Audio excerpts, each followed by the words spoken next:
1 Samuel, capítulo 1, do verso 21 ao 28. Diz assim o texto: Aquele homem, Eucana, subiu com toda a sua família para oferecer ao Senhor o sacrifício anual e cumprir o seu voto. Ana, porém, não subiu, pois disse ao seu marido: Quando o menino for desmamado, eu o levarei para apresentá-lo diante do Senhor, para que fique lá para sempre. Eucana, seu marido, lhe disse: Faze o que bem te parecer, fica até que o desmames. Apenas confirme o Senhor a sua palavra. Então a mulher ficou e amamentou seu filho até desmamá-lo. Depois de desmamá-lo, quando o menino ainda era pequeno, ela o levou à casa do Senhor em Siló, com um touro de 3 anos, um éfa de farinha e um recipiente de couro cheio de vinho. Então sacrificaram o touro e apresentaram o menino a Eli. E ela lhe disse: Ah, meu senhor, tão certo como tu vives, meu senhor, sou aquela mulher que esteve aqui contigo orando ao Senhor. Eu orava por esse menino e o Senhor me concedeu o pedido que fiz. Por isso também o dedico ao Senhor. Ele está entregue ao Senhor por todos os dias que viver. E ali adoraram o Senhor. Amém. Vamos orar. Senhor Deus bendito e gracioso, nós somos gratos pela Tua presença, pelo Teu amor e por tudo aquilo que o Senhor tem feito em nossas vidas. Agora que lemos a Tua palavra, pedimos a Ti que fale conosco e que essa palavra possa transformar os nossos corações. Espírito Santo, abra o nosso entendimento para compreendermos as Santas Escrituras e aplicá-la em nossas vidas para a glória do nosso Senhor Jesus Cristo. Amém. Muito bem. O título que eu quero dar para essa mensagem é: Recebido de Deus, entregue a Deus. E como subtítulo, a fé que responde à graça com fidelidade, generosidade e adoração. Então o título é: Recebido de Deus, entregue a Deus. Como nós estamos aqui tratando dessas exposições como o reino em cena, né, como grandes episódios, né, como se fosse realmente um streaming, né? No episódio anterior nós vimos como a oração de Ana foi atendida, ela ficou grávida e ela teve um bebê. Aí, passado o tempo, então, da sua gestação, do nascimento de Samuel, chega o momento em que, depois desse período, em que Eucana novamente sobe com sua família ao templo para adorar ao Senhor e cumprir com seus votos. E a grande questão deste episódio é: se no episódio anterior, a Ana disse que daria ao Senhor o seu filho se ele lhe concedesse esse filho, agora nesse episódio, uma vez que o menino nasceu, já está nos braços da mãe, Eucana sobe, prepara a sua família para subir a Siló, ao templo, para adorar ao Senhor e cumprir seus votos. Será que Ana vai cumprir com sua promessa? Ela vai entregar o filho como ela prometeu? Todo esse drama, acaba aumentando quando Ana decide não subir a Siló. Será que ela mudou de ideia? Ela disse que entregaria, agora ela mudou de ideia? O seu marido, Eucana, poderia ajudá-la se esse fosse o caso, de mudança de ideia? O marido dela poderia ajudá-la nessa mudança de ideia? Números capítulo 30, nos versos 10 ao 13, diz o seguinte: Mas, falando do marido e da mulher, se a mulher faz uma promessa, faz um voto, no verso 10 de Números 30, diz assim: Se ela fez um voto na casa de seu marido, ou se fez uma promessa com juramento, e seu marido, mesmo sabendo, se calou, sem desaprová-la, todos os seus votos e toda a obrigação que assumiu serão válidas. Verso 12: se porém seu marido anulou tudo no dia em que ficou sabendo, tudo quanto saiu dos lábios dela, deixará de ser válido, tanto os seus votos como aquilo a que se obrigou. Se o marido os anulou, o Senhor a perdoará. Seu marido pode confirmar ou anular o voto e todo juramento de obrigação que ela houver feito para se humilhar. Então, ela poderia recorrer a Eucana e falar: puxa, eu fiz esse voto, mas eu não estava pensando direito. Segundo a lei que o próprio Deus havia estabelecido, Eucana poderia livrá-la vamos dizer assim, do cumprimento desse voto. E quem condenaria Ana numa situação como essa? Ela, tantos anos esperando para ter um filho, humilhada porque não tinha filho, ela ora ao Senhor, o Senhor concede a ela, então, que ela possa engravidar, porque ela era estéril. E aí agora ela está com um bebê nas mãos, no colo. Quem ia condenar Ana se ela quisesse ficar com o bebê? Ela é mãe.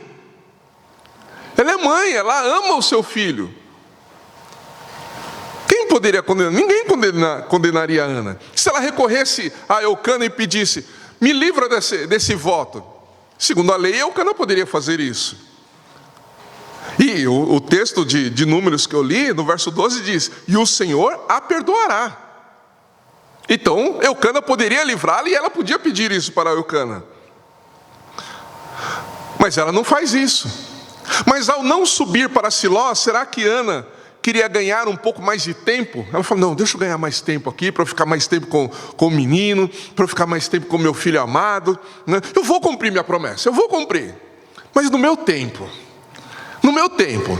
Será que ela estava querendo ganhar mais tempo quando ela decidiu não subir naquele ano? Eu quero discorrer nesse texto aqui com vocês e pensar em 7 grandes lições que este texto nos traz sobre a fé que recebe de Deus e a fé que entrega a Deus o que dele recebeu. Primeira coisa, ou primeiro ponto, né? A fé que permanece fiel à palavra que foi dada. Nos versos 21 a 23, Eucana sobe para Siló com sua família para adorar, né, ao Senhor. E Ana, então, como nós vimos, decide não subir. Ana não desistiu de cumprir seu voto. Ela decide esperar até que o menino desmame. Por quê? Porque Ana não queria simplesmente chegar lá e entregar um bebê aos cuidados do sacerdote, um bebê que tivesse deficiência nutritiva, um bebê que não pudesse andar, um bebê que não pudesse falar. Se ela levasse logo naquele momento Samuel para o templo, ela teria que trazer ele de volta, porque ele precisava da mãe ainda, precisava ser amamentado. Então ela não poderia cumprir plenamente com o seu voto, se naquele momento ela levasse Samuel para o templo. Então, ela decide ficar até então que o menino desmame. O texto não fala sobre isso, né, mas quando a Ana finalmente levou Samuel ao templo, não fala quanto tempo isso levou, né? Mas no Israel antigo, o tempo de desmame acontecia entre 2 e 3 anos.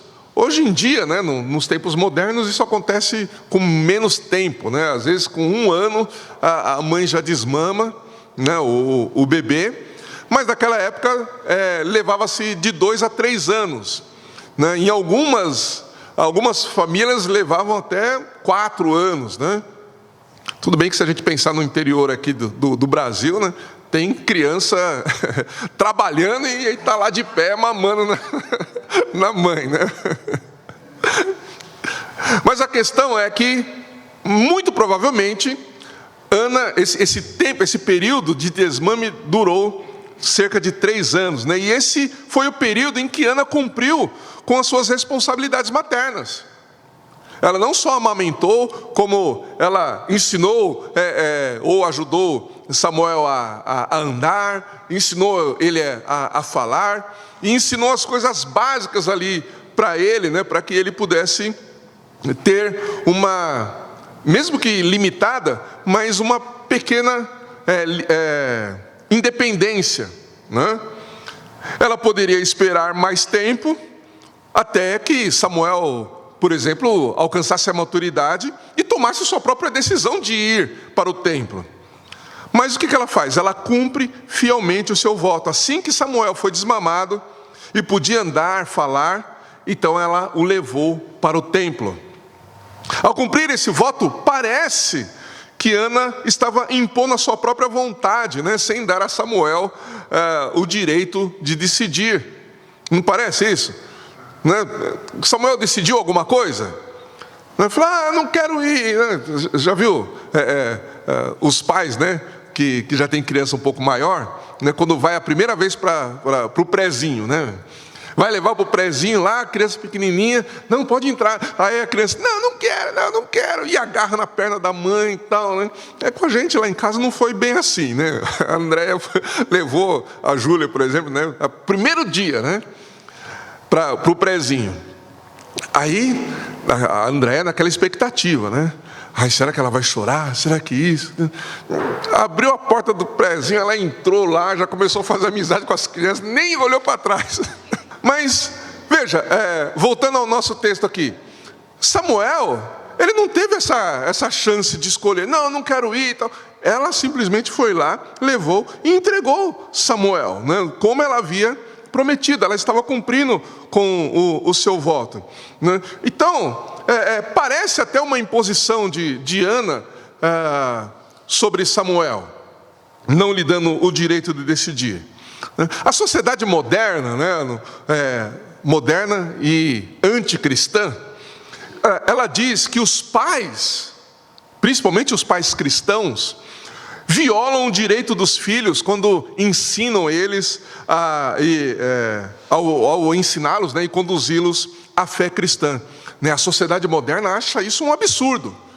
Os pais ensinarem suas crianças pequenas acerca da fé cristã. Não, eles têm que esperar até a criança alcançar uma maturidade intelectual, e aí a criança decide o que vai ser. Esse é o pensamento moderno. Na verdade é o pensamento pós-moderno, né? Não é nem o pensamento moderno, é o pensamento pós-moderno.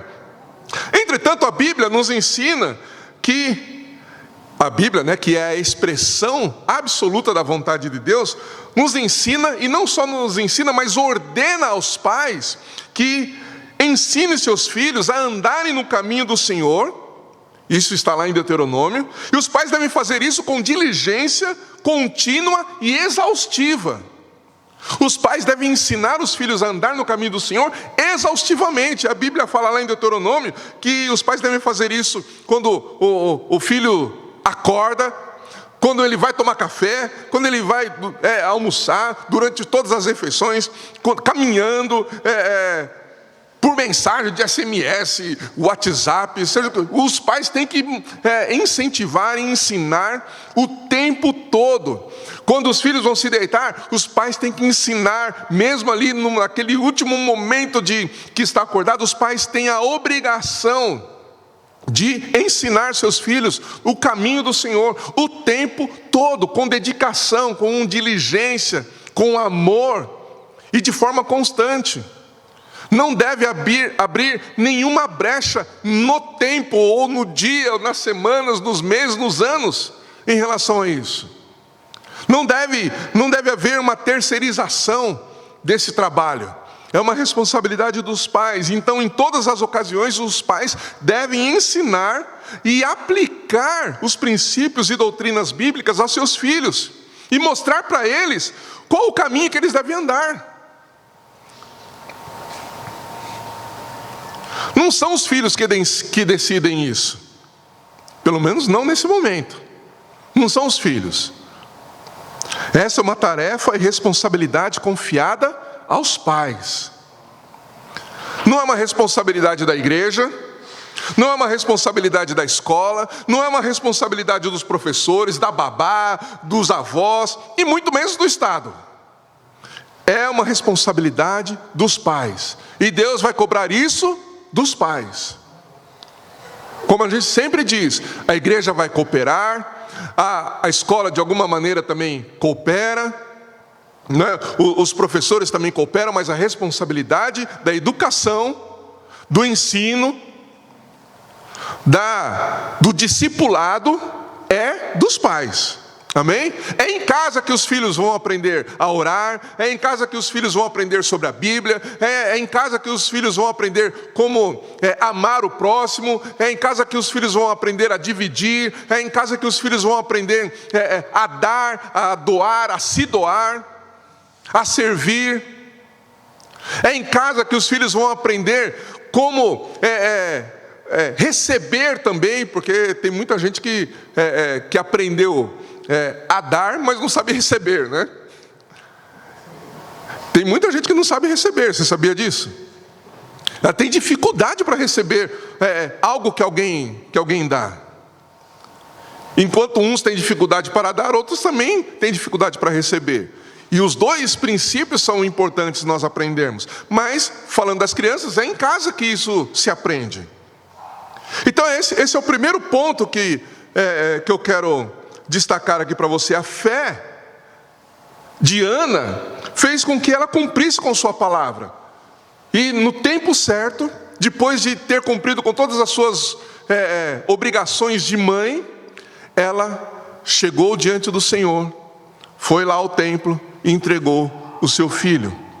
E esse é o segundo ponto, a fé que cumpre o que prometeu. Nos versos 24 e 25 a gente vê isso. No verso 24 ela diz, o texto diz, depois de desmamá-lo, quando o menino ainda era pequeno, ela o levou à casa do Senhor, com um touro de 3 anos, um éfa de farinha e um recipiente de couro cheio de vinho. Verso 25, então sacrificaram o touro e apresentaram o menino a Eli. Nesses 2 versos que a gente vê, é Ana cumprindo de fato com o seu voto, né? E é importante a gente destacar que Deus leva muito a sério os votos que nós fazemos. Eclesiastes capítulo 5, verso 4 e 5 diz o seguinte: quando fizeres algum voto a Deus, não demores a cumpri-lo, porque Ele não se agrada de tolos. O que votares, trata de cumpri-lo. Verso 5, é melhor não fazer voto do que fazer e não cumprir. Deus leva muito a sério os votos que a gente faz. Então não vou fazer nenhum voto para não me compromissar. Não é nada disso também. Porque nós temos que cumprir com as nossas obrigações diante de Deus. Nós temos que nós temos que responder ao amor e à graça de Deus. E nós cumprimos também por meio dos votos, das determinações que a gente faz diante dele. Amém? Então, Ana, claramente aqui, cumprindo com o que a palavra de Deus ensina, ela então leva Samuel e entrega Samuel, devolve para Deus. A gente vai ver isso daqui a pouco, um pouco mais profundidade. Ela devolve para Deus, ela cumpre com o seu voto. E aqui então a gente tem mais uma lição. Tudo aquilo que nós prometemos para Deus, nós temos que nos empenhar para cumprir. Se você disse que iria orar por alguém, você tem que orar por essa pessoa. Se você se propôs a ajudar alguém, você tem que ajudar essa pessoa. Se você precisa de recursos para isso, peça para que Deus te dê recursos para ajudar essa pessoa. Se Deus está levantando você para ajudar alguém, então, e você não tem esses recursos, busque em Deus. Você pode até buscar a ajuda de outros irmãos, falar: olha, eu sei que essa responsabilidade é minha, eu que tenho que fazer, mas você pode me ajudar? Outros irmãos podem te ajudar? Outras pessoas podem te ajudar?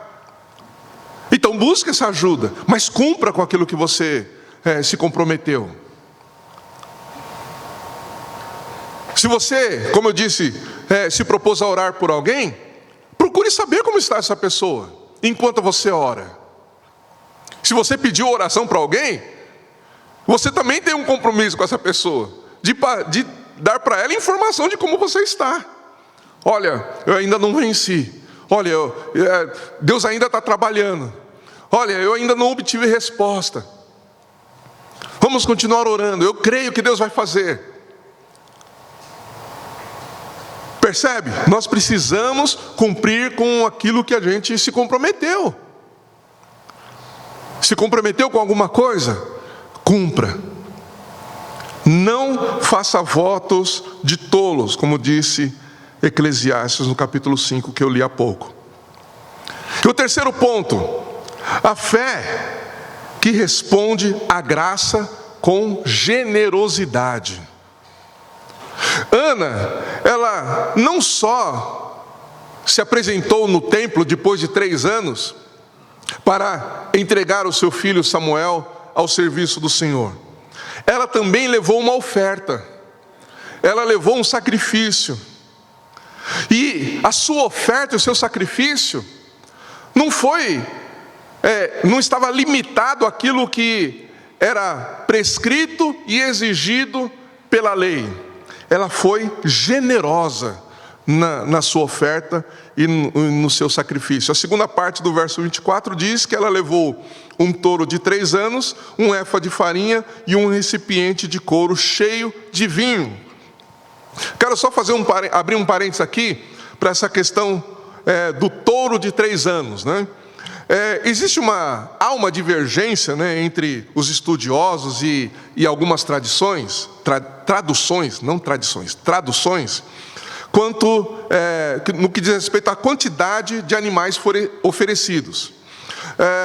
Algumas traduções, né, como a que nós usamos, que é a Almeida 21, traz que foi um touro de 3 anos, né, e entende o hebraico usado aqui como, de fato, um touro de 3 anos. Principalmente porque no verso 25, depois, vai falar no singular, né, que eles sacrificaram o touro. Né? Então, com base nisso, a tradução traz que foi um touro de 3 anos. Mas há interpretações que indicam que foram 3 novilhos. Ao invés de um touro de 3 anos, foram 3 novilhos. Então, algumas traduções vão trazer 3 novilhos, né? De acordo com esta última interpretação, a gente pode inferir, tá? Não estou estabelecendo certeza alguma a respeito disso, mas a gente pode inferir que Ana ofereceu 3 novilhos que representavam talvez aí cada ano de vida de Samuel que ela não subiu ao templo para adorar. Não foi uma ação compensatória, tá? Não é que ela estava compensando os anos que não foi mais.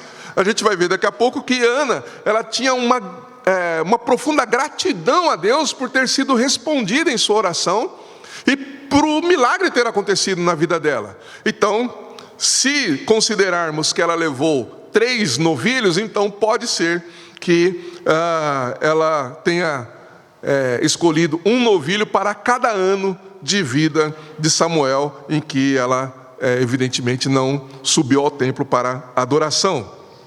Agora, a quantidade de farinha, né, que é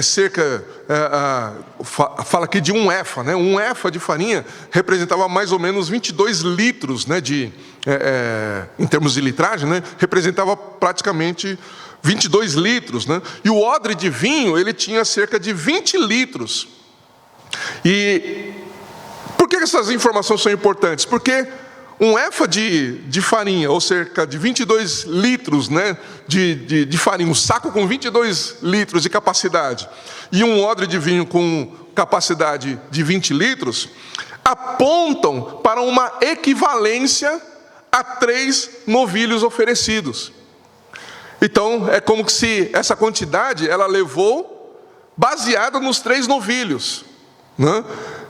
E aí o uso no singular, no verso 25, né, que ofereceu um touro, né, pode também indicar que dos 3 novilhos oferecidos, um deles estivesse representando o próprio Messias que se entregaria como cordeiro redentivo do seu povo.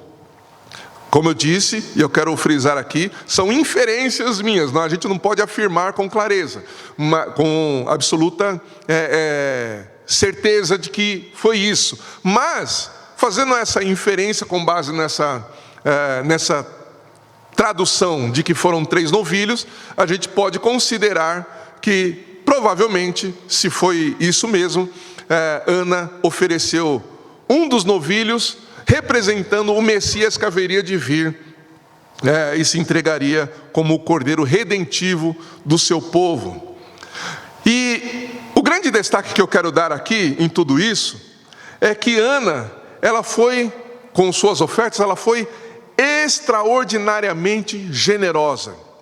Porque sendo um novilho de 3 anos, ou 3 novilhos de 1 ano cada, um éfa de farinha, um odre de vinho, isso representava uma questão econômica muito alta. Significava um valor econômico muito alto, até mesmo para uma sociedade que a base da economia era o agronegócio, vamos dizer assim. Então não foi uma oferta mínima, nem foi uma oferta dentro da média que todo mundo dava. Ela realmente ofereceu algo extraordinariamente valoroso. Ela não mediu e não ficou restringindo o que ela ofertaria ao Senhor, como gratidão por tudo aquilo que Ele havia feito. E se a gente observar o que nós já estudamos até aqui, não é nenhuma surpresa, né? Porque o padrão de conduta devocional de Ana realmente era esse, né? Se vocês se lembram, na oração de Ana, ela assumiu 2 grandes compromissos. Ela disse, né, que entregaria o filho ao Senhor, para que ele lhe pertencesse e servisse por toda a vida.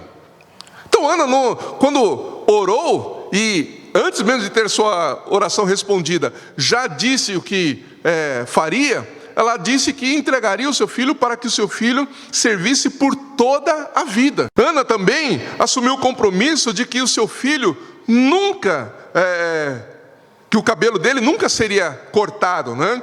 O voto de Nazireu, né? E isso também por toda a sua vida. Por que isso é importante? Porque, de acordo com o costume também da época, o Nazireu ele era consagrado, né, apenas, ou ele poderia cumprir com seu voto de Nazireu por um período específico. Não era obrigatório, necessariamente obrigatório, cumprir esse serviço de forma vitalícia, né, e nem permanecer constantemente no santuário. Nisso nós vemos como Ana foi muito além da norma com o seu voto. A generosidade de Ana expressa também a sua profunda gratidão por ter sua oração respondida. Percebam mais uma vez, né, que esta Ana que está agora diante do sacerdote Eli, lá no templo, não é a mesma Ana triste e amargurada de antes. Não é a mesma Ana. Esta Ana está cheia de alegria, ela está cheia de gratidão a Deus. A sua oferta generosa torna essa gratidão e essa alegria ainda mais visíveis, porque ela não está ali lamentando, falando, puxa vida, está aqui, ó, eu falei que ia cumprir, então está aqui, Senhor. Não queria, mas está aqui. Não, ela está feliz, ela está alegre, ela está jubilante até, por poder devolver ao Senhor, né, o filho que ela havia recebido da parte do próprio Deus. Ela foi atendida em sua oração. Mas, como nós já vimos também no episódio anterior, né, ela já estava feliz e jubilante por ter sido ouvida. A oração nem tinha sido respondida, mas ela já estava feliz por ter sido ouvida por Deus em sua oração. E aqui fica mais uma questão: como que fica o nosso coração quando nós oramos e sabemos que Deus ouviu a nossa oração? Não estou falando de resposta, eu estou falando de nós termos orado e Deus ter ouvido, a gente saber que Deus ouviu a nossa oração. Você fica com dúvida, você fica com medo, você fica apreensivo, ou como Ana, você fica feliz, você fica jubilante. Puxa, Deus me ouviu. Eu já vi pessoas que estavam diante de outras pessoas, né, famosas, né, e essa pessoa famosa cita o nome dela, né? Fala assim, por exemplo, alguém muito famoso, né, chega pro Samuel e fala assim: ô Samuel, tudo bem? Né? Eu falo, puxa, o cara, ele que está lá no high level, né? Ele nunca me viu na vida, de repente sabe que eu estou aqui, ele olha nos meus olhos e me chama pelo nome. Puxa, isso deixa a pessoa... Você se sente importante, né? Quando alguém te chama, alguém importante te chama pelo nome, né? Agora, Ana estava diante do Deus Todo-Poderoso, do Senhor dos Senhores, e ela percebe e tem a convicção de que esse Deus soberano a ouviu. Mais uma vez, quando você ora e sabe que Deus te ouve, o seu coração não pode simplesmente falar assim: ah, ok, obrigado Deus, eu volto amanhã para buscar o meu pedido. Não, o nosso coração realmente deve ficar jubilante. Deus me ouviu, Deus ouve a minha oração. Eu que sou um pobre pecador, eu que sou uma pessoa insignificante nesse mundo, eu que sou uma pessoa que o mundo despreza por causa da minha fé, o mundo zomba de mim por causa da minha fé, o mundo não me considera nem como pessoa, mas o Deus Criador de todo o universo, Ele parou e ouviu a minha oração, a oração dessa pessoa aqui que até mesmo aos próprios olhos não é nada. Você já parou para pensar nisso? Que quando você ora, Deus te ouve. Deus te ouve. Os anjos cantando, trombetas lá no céu, né, fazendo aqueles acordes celestiais. Anjos celestiais com instrumentos celestiais fazendo acordes celestiais, milhares e milhares de anjos cantando e adorando ao Senhor. E aí de repente você se ajoelha e fala: Pai. E aí todas aquelas coisas acontecendo no céu, como que se parassem. E aí Deus fala: opa, peraí, o meu servo, a minha filha está orando, a minha serva está orando. Eu vou prestar atenção, eu estou prestando atenção no que você está dizendo. E sabe o que mais? O que você está dizendo, eu vou responder. Espera um pouquinho. Nesse momento eu estou te dando paciência. Nesse momento eu estou te fortalecendo para que você consiga esperar até o tempo oportuno. Porque no tempo oportuno você vai receber aquilo que eu já te concedi. Amém? Olha que maravilhoso que é isso. A nossa oração não pode simplesmente ser palavras lançadas ao céu, como se não fossem nada. Como o pastor Silvio disse na semana passada, a nossa oração, ela tem um efeito poderoso. Pode mudar nações, pode mudar essa nação, pode mudar a sua vida, pode mudar a vida das pessoas por quem você ora. Pode mudar o bairro onde você mora, a cidade onde você mora. Pode mudar esse continente, pode mudar o mundo. A sua oração pode fazer isso. Por quê? Porque o Deus que responde a oração, Ele ouve a sua oração. Amém? Amém? Então, como eu disse, Ana está feliz, jubilante, porque Deus ouviu a sua oração. E esta é a gratidão a Deus que a motiva. Quando Paulo fala sobre oferta, né, lá em 2 Coríntios, ele diz que aquele que oferta deve fazer isso generosamente e com alegria, não com peso no coração. Poxa, também eu tenho que trazer meu dízimo, eu tenho que ofertar. Não, é com alegria, é com generosidade, é com prazer que se faz isso.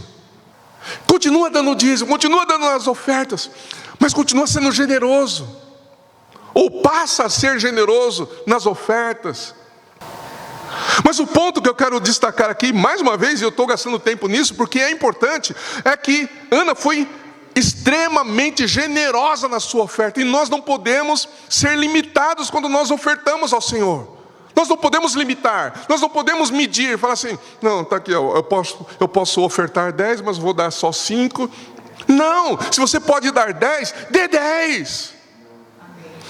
Você sabe que não é nosso costume ficar falando de dízimos e ofertas aqui, ficar fazendo apelos para que você dê mais do que você pode, e a gente não ensina isso, a gente não ensina você a dar mais do que você pode, mas você também não pode deixar de dar o que você pode dar.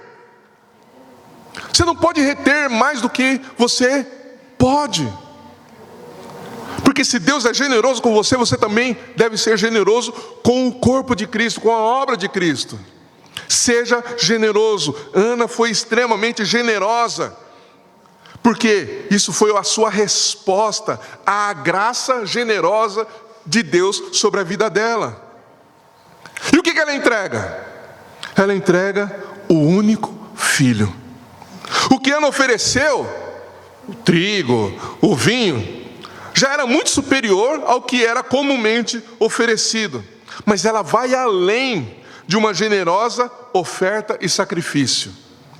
A sua maior e mais significativa oferta não foram os novilhos, não foi a farinha, não foi o vinho. Ela entregou o seu único filho ao Senhor. E esta entrega foi muito superior ao que ela ofereceu anteriormente. Ana reconhece que recebeu de Deus esse filho, e agora alegremente o devolve para ele, para Deus, declarando que esse filho era na verdade herança do Senhor. É isso que ela está dizendo: o meu filho é herança do Senhor.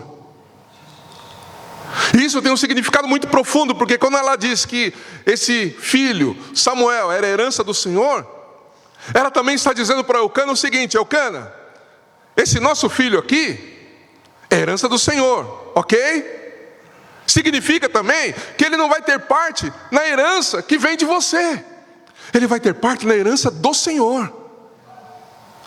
Ele vai receber do Senhor a sua herança.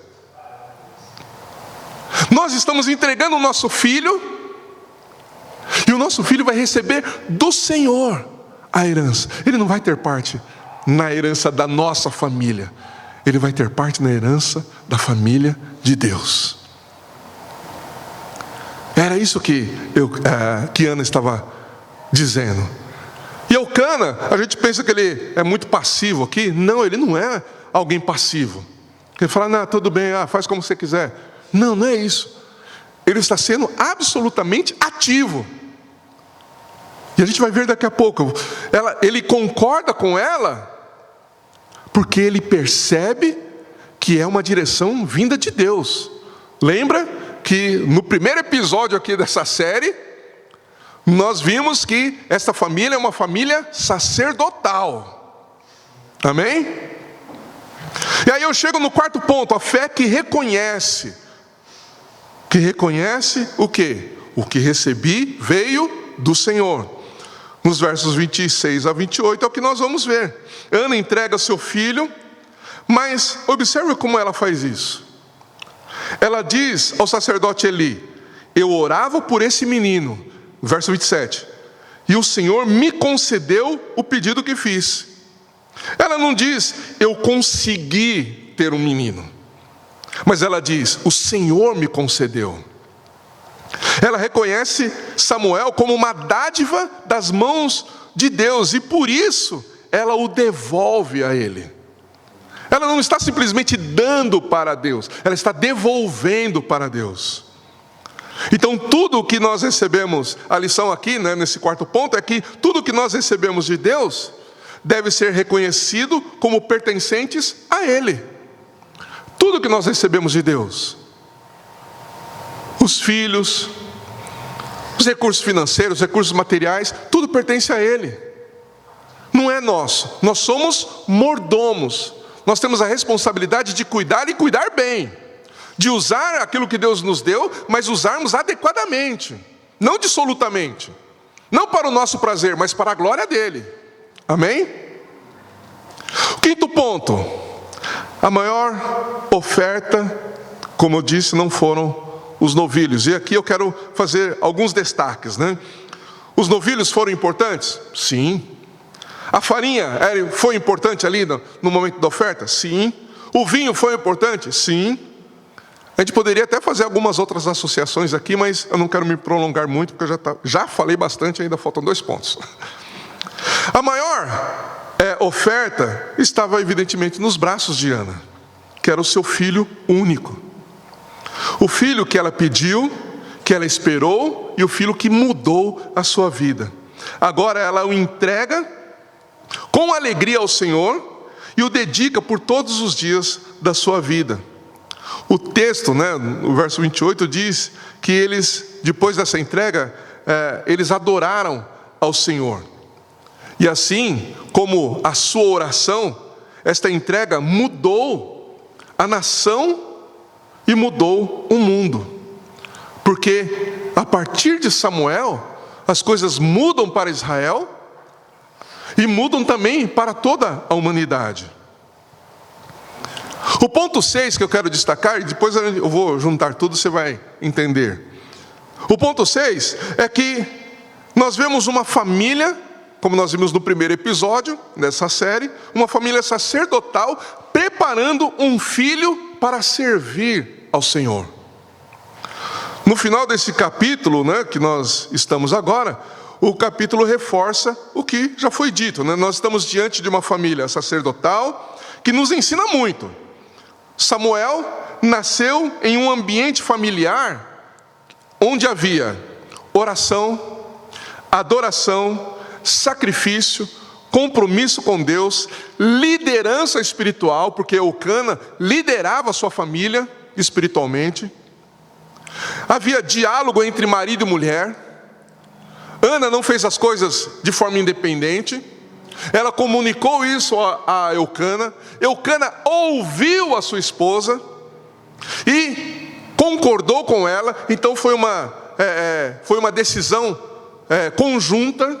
Não foi uma decisão unilateral. Como eu disse, Eucana não foi passivo, falou, tudo bem, faz do jeito que você quiser. Não, ele concordou com ela. Ele participou da decisão. E ele deu aval à decisão de Ana. Samuel, ele nasceu e cresceu em uma família que tinha a dedicação dos pais e que temia a Deus acima de tudo. Como eu disse, Eucana era um homem dedicado a Deus e à família. Não significa que a família dele era perfeita, não é isso. A gente vê em primeiro lugar, que a família ali era uma família que na sua estrutura básica ali estava fora dos padrões que Deus havia estabelecido. E por causa dessa falta de padrão, eles tiveram muitos problemas de relacionamentos interpessoais, com Penina ali cutucando Ana.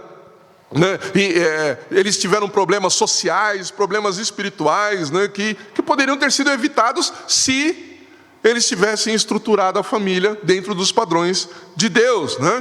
Eucana, ele toda hora tinha ali que intermediar ali os conflitos entre Penina e Ana. Isso por quê? Porque a poligamia trouxe esse problema. Naquela época, poderia ser muito comum a poligamia. E até aceita culturalmente. Mas nunca foi o padrão estabelecido por Deus. E por isso eles tiveram problemas. Se a gente pensar nos dias de hoje também, há vários formatos de famílias que podem ser comuns, mas Deus não aprova e nem abençoa qualquer formato de família. Ele abençoa e está presente e aprova nas famílias com o formato que Ele estabeleceu. E que está lá em Gênesis. Esse é o formato de família que Deus aprova e abençoa. E Eucana então teve esse problema familiar, porque ele não seguiu esse padrão de Deus. O segundo ponto que a gente pode ver aqui em relação à família de Eucana é que Eucana tem um papel muito importante na sua família, né? Eu diria até fundamental, porque ele se mostra um marido muito dedicado e amoroso, provedor, mesmo não podendo dar o que somente Deus pode prover para a família, mas ele se dedica a dar tudo aquilo que ele pode. Eucana, ele lidera a sua família como um mediador, né, de conflitos, como eu disse, mas também como quem mantém as portas do diálogo abertas. A sua família não tinha uma restrição para chegar até Eucana e expor os seus pensamentos, os seus propósitos, os seus desejos. Eucana, ele lidera espiritualmente sua família com santa firmeza e temor, não deixando que a sua família deixasse de cultivar a comunhão, a adoração e a confiança em Deus. Era tarefa de Eucana, e Eucana sempre, todos os anos, reunia a sua família para ir ao templo e adorar ao Senhor. Eucana foi um marido que confiava em Deus e na direção que Deus dava para a sua vida e para a sua família. E também para Ana, como nós vimos aqui. Eucana sempre impulsionava Ana para seguir na direção que Deus estava dando. Eucana, ele não foi um obstáculo, nem um empecilho para que Ana pudesse fazer aquilo que Deus estava direcionando ela a fazer. E Eucana era um marido que incentivava uma vida de fé e esperança em Deus. Então, como eu disse, parece que Eucana está meio como coadjuvante em tudo isso, mas ele não é o protagonista, mas ele está aqui sempre apoiando, ele está aqui sempre incentivando, ele está aqui liderando espiritualmente a sua família. Ana, por outro lado, né, mesmo em meio às dificuldades e tristezas causadas por sua esterilidade, ela se mostra como uma mulher de oração fervorosa. Não subestime uma mãe que ora. Não subestime uma mãe que ora. Se você, há pouco eu disse, os anjos podem estar cantando, pode estar aquele som maravilhoso nos céus. Quando você se ajoelha para orar, Deus presta atenção na sua oração. Mas quando uma mãe ora, Ele presta mais atenção ainda. Opa, pera aí, tem uma mãe orando. E Ana se apresenta aqui como uma mulher de oração fervorosa. Ela se levanta aqui como uma leoa que vai diante de Deus e: Deus, eu preciso da tua misericórdia, eu preciso do teu poder, eu preciso que o Senhor venha agir. E quando Deus ouve a oração de uma mãe, não é só os céus que se movem, Deus faz o universo inteiro se mover. Uma mãe que ora pelo seu filho, mais tempo ou menos tempo, o coração desse filho, ele vai se render de uma forma irresistível diante de Deus. Ana se mostra aqui como uma mulher perseverante, ela não desiste. Ana se mostra como uma mulher confiante e convicta, ela é determinada, e ela é fiel à palavra que ela dá, ou que ela deu. É nesse ambiente que Samuel nasce e passa os primeiros anos de vida. Ele vê uma mãe generosa, uma mãe profundamente grata e disposta a entregar ao Senhor o que ela mais amava, sem dor, sem lamento e sem arrependimento. Ana não sente nenhuma dessas coisas. Ela não está sendo insensível. Nós vamos ver nos capítulos posteriores. Ana absolutamente não está sendo insensível. Ela está sendo profundamente amorosa. Esse foi o ambiente que Samuel nasceu, passou os primeiros anos de sua vida e iniciou a sua formação espiritual. E antes de ser profeta, juiz e líder de Israel, Samuel era filho de Eucana e de Ana. Ana e Eucana prepararam Samuel e toda a família para servirem ao Senhor. E eu chego aqui no sétimo ponto, antes da conclusão, que diz que que mostra a entrega de Ana apontando para uma entrega infinitamente maior. Veja como esta entrega de Ana aponta para Deus Pai e para Cristo. A superioridade da oferta e sacrifício de Ana apontam para a oferta e sacrifício infinitamente e incomparavelmente superior de Deus Pai para a mudança da história de toda a humanidade. Samuel não é Cristo, mas sua história está inserida na grande história da redenção. O Pai, Deus o Pai, entregou o seu bem mais precioso, seu único filho como oferta e sacrifício para a nossa salvação e para a nossa reconciliação com Ele. A entrega de Samuel foi importante, seu impacto na vida da nação também foi muito importante. E ainda o seu legado persiste. Mas foi a entrega do Filho de Deus, Jesus Cristo, que mudou a história da humanidade. Ana entregou o filho que recebeu para servir. Ela entregou seu filho para servir. O pai entregou seu filho para morrer. Samuel serviu durante toda a sua vida, e isso foi importante para Israel e para o mundo. Cristo realizou uma obra de valor eterno. A obra de Samuel foi temporária, foi limitada ao tempo que ele viveu, mas a obra de Cristo tem valor eterno. Samuel foi um instrumento da história da redenção. Jesus é o Redentor. Samuel ajudou a preparar o caminho para o rei, mas Jesus é o rei. E quando olhamos para a entrega de Ana, o nosso olhar deve se voltar para essa entrega que é muito maior. Romanos 8,32, Paulo diz: aquele que não poupou nem o próprio filho, mas pelo contrário, o entregou por todos nós. A entrega de Ana deve nos fazer olhar para a entrega de Deus, ao entregar Jesus Cristo em nosso lugar. E para concluir, nós entregamos somente aquilo que nós recebemos. Nossa esperança não está na nossa capacidade de entrega. A nossa esperança está no Deus que entregou o seu próprio Filho por nós. E é por isso que nós podemos entregar nossas vidas a Deus. Tudo que nós entregamos, nossas orações e intercessões, nossos dízimos e ofertas, nossa vida e nossa família, devem apontar para a soberania, para a oração e para a intercessão de Jesus. Por isso, a pergunta final não é somente o que você está disposto a entregar ao Senhor, mas também você já recebeu pela fé aquilo que Deus entregou por você em Cristo? Você já recebeu o que Deus já te entregou por meio de Cristo? Porque o Evangelho não começa com o que nós entregamos a Deus. Começa com o que Deus entregou a nós.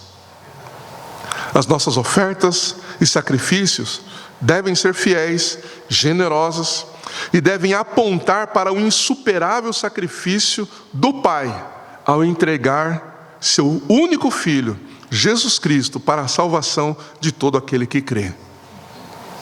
Esta é a razão de nós dedicarmos nossa vida e nossa família e à adoração e à comunhão com Deus. Ana entregou seu único filho. Ela não ficou estéril. Nós vamos ver mais para frente que ela teve mais 5 filhos. Mas naquele momento, ela só tinha um filho, só tinha Samuel. E ela, como vimos, alegremente entregou. Ela recebeu de Deus, ela entregou a Deus para a glória de Deus. E eu termino mais uma vez fazendo a pergunta que eu fiz agora há pouco. O que você já recebeu de Deus Pai por meio de Jesus Cristo? Você reconhece isso que recebeu de Deus? Você está disposto a entregar a Deus para a glória de Deus? Tudo que você recebe de Deus, você deve devolver a Ele como gratidão, como gratidão por tudo aquilo que Ele fez e por tudo aquilo que Ele ainda fará. E isso não é para que você possa dizer: olha quanta farinha eu dei, olha quanto vinho eu dei, olha quantos brownies eu comprei. Não, é para a glória de Deus. A Bíblia diz: o que a tua mão direita fizer, que a esquerda não saiba. Não é para a sua glória, é para a glória dele. Amém? Entregue aquilo que Deus deu a você como oferta e sacrifícios suaves ao Senhor, agradáveis a Ele. Faça tudo para agradar a Deus, assim como Ana entregou o seu único filho para agradar a Deus, para glorificar o seu nome. Vamos orar. Senhor Deus, obrigado, Pai.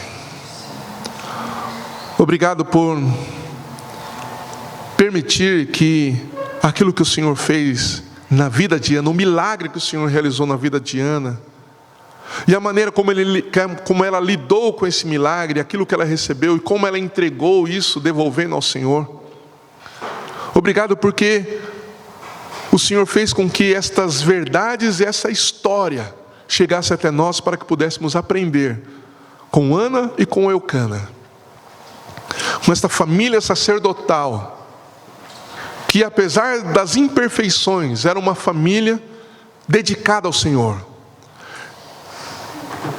Obrigado, Jesus, porque por meio desta família nós estamos aprendendo o que é o serviço ao Senhor, o que é entrega, o que é dedicação, o que é sacrifício, o que é generosidade.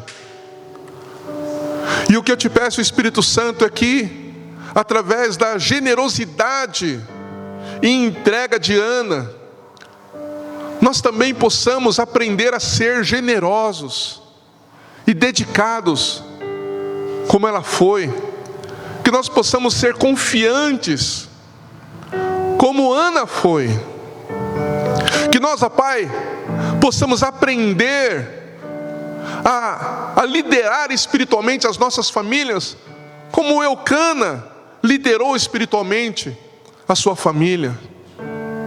Eucana se dedicou e se esforçou para que a sua família sempre estivesse diante do Senhor. Que nós também possamos aprender isso e nos esforçarmos para manter a nossa família diante do Senhor, mesmo diante das dificuldades, mesmo diante da esterilidade, mesmo diante dos conflitos que enfrentamos internamente, mesmo diante dos conflitos e rejeições sociais, que nós possamos liderar a nossa família, para que a nossa família seja uma família que te adora, que teme ao Senhor, independente das circunstâncias, independente das condições serem favoráveis ou não. Que os pais sejam tementes ao Senhor e ensinem seus filhos a andar nos teus caminhos. Que os filhos sejam obedientes aos pais e enxerguem que toda a dedicação dos pais, todo o ensino dos pais tem como propósito mostrar o caminho da verdade, para que eles possam andar nesse caminho da verdade. E que os filhos não só andem na fé dos pais, mas possam verdadeiramente abraçar a fé que vem de Deus e crer em Ti, ó Senhor, porque eles receberam uma revelação de quem o Senhor é, e não andar na revelação que os pais receberam. Mas que os pais se dediquem a conduzir os filhos a terem essa experiência contigo, Pai.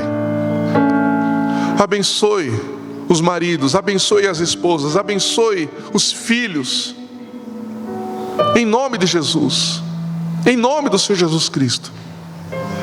E eu quero fazer menção aqui nesta oração, Pai, aproveitando, aos pais da nossa igreja. Hoje nós comemoramos o Dia dos Pais. Que nós possamos olhar para Ti, ó Pai Celestial, como o nosso maior exemplo de amor, de dedicação. Que Eucana também seja o nosso exemplo. Ele se dedicou à sua família. Ele sempre estava provendo aquilo que era necessário para o sustento da sua família, mas principalmente ele provia aquilo que era necessário para a adoração. Como nós vimos nesse capítulo 1. Eucana, por amar Ana, dava uma porção maior. Era ele quem provia o sacrifício para que Ana e toda a sua família pudessem oferecer ao Senhor. Que nós, pais, homens de valor diante do Senhor, possamos aprender também a receber de Ti e a oferecer para a nossa família tudo que for necessário para que a nossa família esteja sempre na Tua presença, Te adorando, Te glorificando e temendo ao Senhor acima de todas as coisas. Ensina-nos, como pais, a ensinarmos a nossa família a Te buscar e a depender de Ti, a Te amar acima de todas as coisas. Ensina-nos a ensinar a nossa família, a liderarmos espiritualmente a nossa família, para que a nossa família seja uma família que Te honra, que Te glorifica, Te exalta e Te ama de todo o coração. Ensina-nos a buscarmos em Ti o padrão de paternidade.